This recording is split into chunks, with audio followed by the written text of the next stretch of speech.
Guys, Marvel Fan 45 here, and today we'll be reviewing the 1998 masterpiece, The Big Lebowski.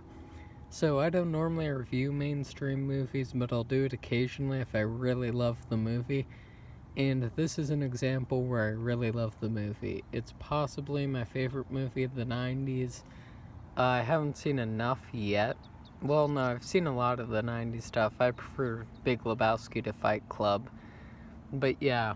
So if you think I've watched, like, Climax or Portrait of a Lady on Fire a lot, which I've vlogged, like, 4 times on Letterboxd, I've watched this film 20 times at least, because it's just so infinitely rewatchable and infinitely quotable.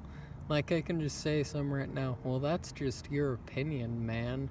Change it back to 0, dude. Yeah, but this movie is immortal.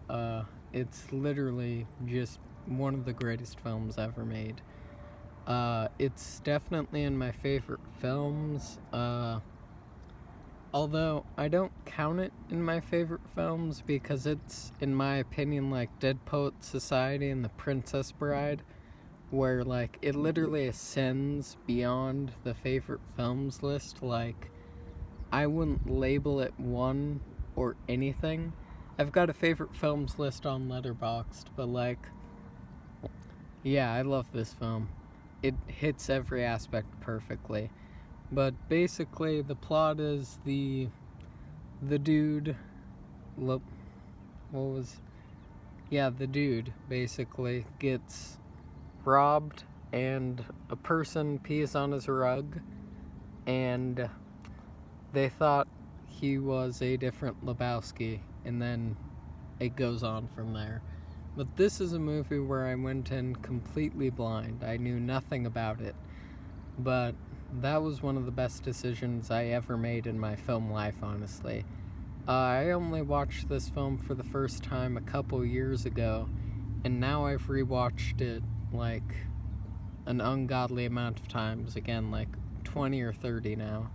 But yeah, this is my favorite Coen Brothers film, easily, no question. Like, I love Raising Arizona, Ballad of Buster Scruggs is good.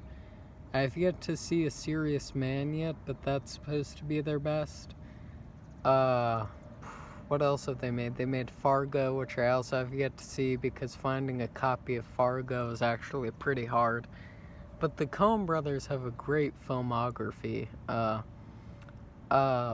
True Grit. I need to see their remake, but after watching some scenes of the original True Grit, I wasn't really feeling watching the remake, but it's supposed to be insane. Oh, and Oh Brother, Where Art Thou? That's a great film. If you know the context of the Odyssey, it's a great film. But yeah, after listing off all those Coen Brothers films, they're pretty much legends at this point. They may have had 1 or 2 flops, that have actually been unenjoyable movies. But, like, so far for me, they haven't made one a bad movie. But yeah, so I'll just start off with the direction, where I always start off with my film reviews, basically. So the direction is immaculate. The opening scene... Oh yeah, another thing about me when I do reviews. So some reviewers will just go, oh yeah, it's got great direction, and not give any examples, and I don't want to be like that. So I always try and give examples of every aspect of the film, but, like, from the opening shots of the tumbleweed going through LA, that's really well shot, to the scene of the dude in the store, which is another great shot, to the scene where the dude's sitting on the toilet, that's another great shot. But my favorite shot of the entire movie has to be my favorite sequence in the whole movie has to be the acid sequence, where he's taken the acid and then you see him sort of flying and all this trippy stuff happens, and then the girls with the bowling pins on their I don't even know how they pulled off that shot. That shot was insane. But yeah, the direction's perfect. And once again, in my opinion, this movie is an immortal to me, where it's like Dead Poets Society and The Princess Bride. I literally cannot even count those two on a favorite films list because they're so far above everything else in literally every aspect. Like, they're beyond film at that point. Like, they're immortal, basically. They're pieces of cinema and literature.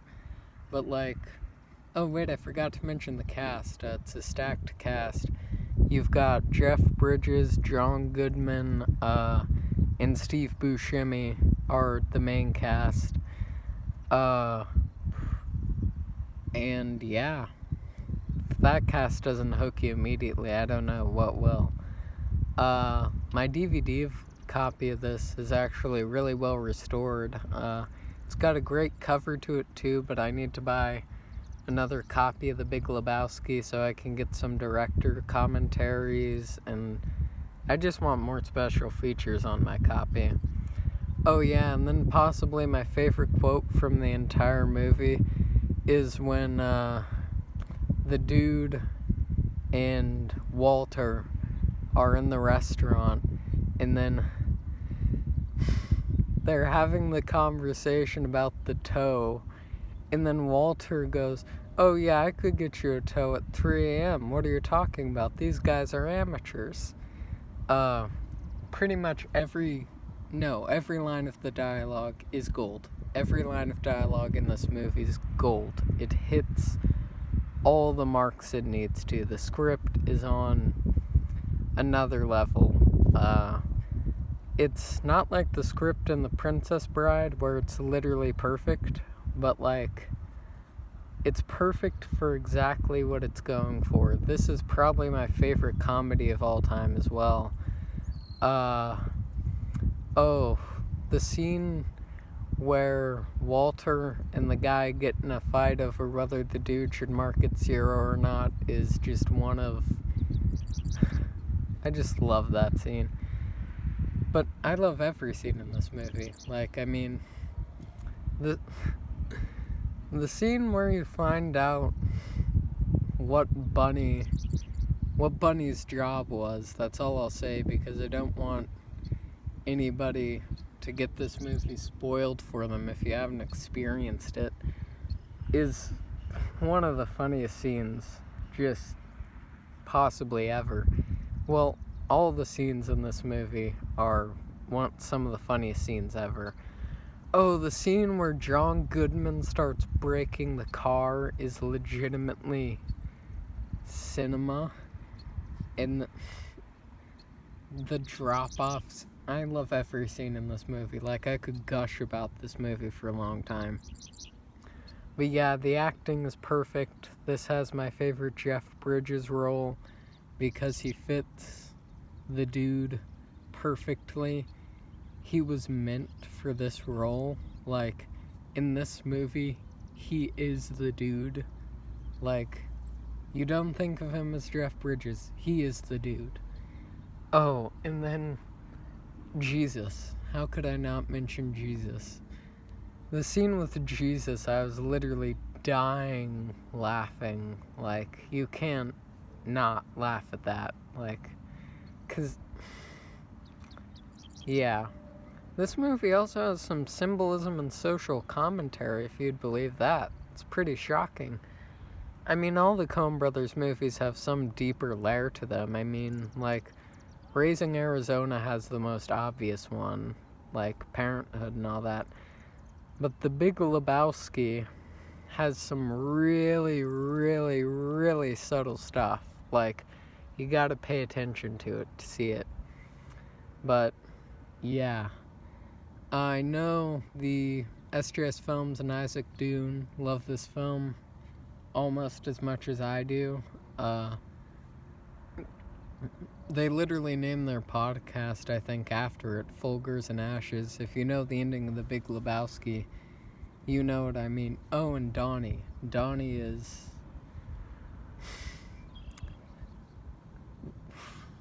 Sorry, it's just so hard to talk about this film without spoiling it.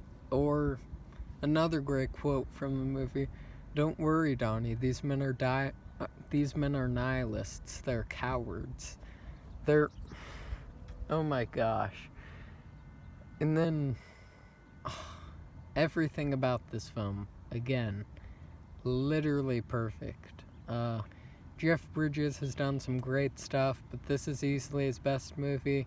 John Goodman's done some great stuff, but this is easily his best movie. Steve Buscemi might not be his best movie, but he's one of the best supporting characters in a movie. But, like, the thing about this movie is it's more... You may not find it funny the first time.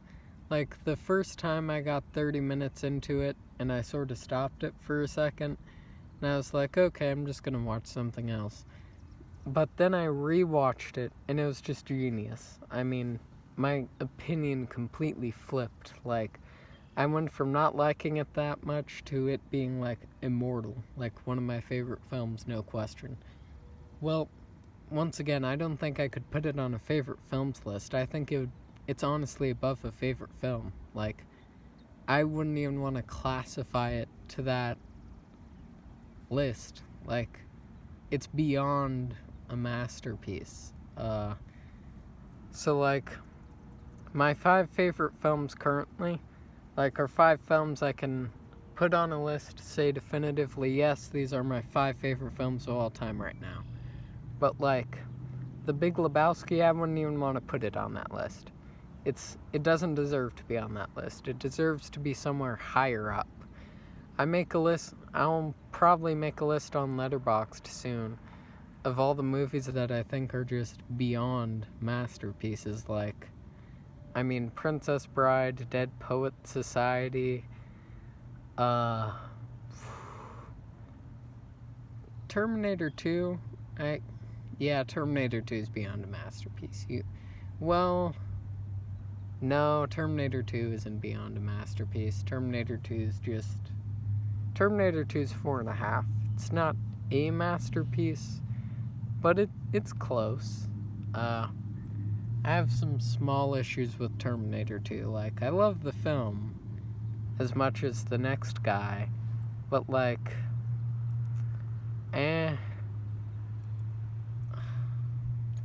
Terminator 2 is a different conversation. Again, we're on The Big Lebowski right now. But, like, yeah, this film has some really subtle symbolism in it.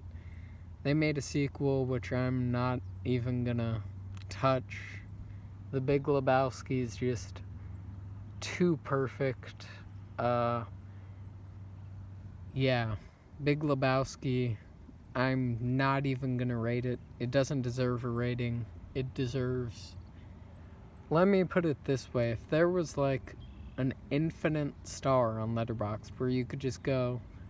So, like, there are 5 stars, then there's beyond a 5 star. If there was that rating on Letterboxd, I would put it at that. But, like, I don't want to confine it to a rating. Like, once again, my 5 favorite films, I can confine those to ratings. But this one, no. No way. This film goes beyond rating and lists. I mean, yeah. I would really love to hear Joel Cohen talk about directing this and making this, because there's no CGI in this movie, which is pretty crazy. Once again, with the acid trip sequence, no CGI in that is absolutely wild that they did it with no CGI. I mean, if you've seen the sequence, you know what I mean. But, I mean, how did they get the scene of the dude going through all the bowling pins? Yeah. But, like, as much as I love This Is Spinal Tap, this has to be my favorite comedy. Like, as much as I love Punch Drunk Love, This Is Spinal Tap, Eternal Sunshine of the Spotless Mind, none of those come even close to The Big Lebowski. Like, I love this film. And that's how I'm gonna end it. If you haven't seen The Big Lebowski, you seriously need to check it out. If let's see, Well, no, never mind. I'm not going to say you should go to a movie store and buy it. Not safe. Amazon. You can get a copy for, I don't know, cheap or not. I got my copy before the pandemic, but I'm planning to buy a special edition and then a normal copy because, well, I already own a normal copy. I just want some special features on my disc now. But yeah, this film is up there with 2001: A Space Odyssey for me, which is a pretty big statement. It's just beyond a masterpiece. When I do my favorite films list, which is gonna take a while because, let's see, I need to see A Brighter Summer Day, In the Mood for Love, Trunking Express, Fallen Angels, all the Wong Kar-wai films, all the Mike Lee films. I need to see a whole lot of stuff before I make my favorite films list. Oh, Eyes Wide Shut, but On the Silver Globe is the biggest one, and then Eyes Wide Shut, I'm getting the unrated cut soon, hopefully. And then La Dolce Vita, that is my most hyped movie of all time right now. It's $21 on Criterion, and that's pretty expensive. So I'm gonna buy the Criterion and the normal DVD. But like, La Dolce Vita is my most hyped movie right now. That's the one movie that I've stayed, well, no, I haven't stayed completely blind on. I know what it's about, but like, I know for a fact after I see that movie, it's gonna be in my favorite films. It's literally just right up my alley. But once I buy all my long films, I'm gonna sit down and double feature La Dolce Vita, On the Silver Globe, Eyes Wide Shut, and something else. I'm gonna do a quadruple feature of all the films I have yet to see that are extremely long, and An Elephant Sitting Still. Now, this review has gone on a while, but yeah, that's what happens when a film is beyond a masterpiece. Stay safe, stay quarantined, and have a good day.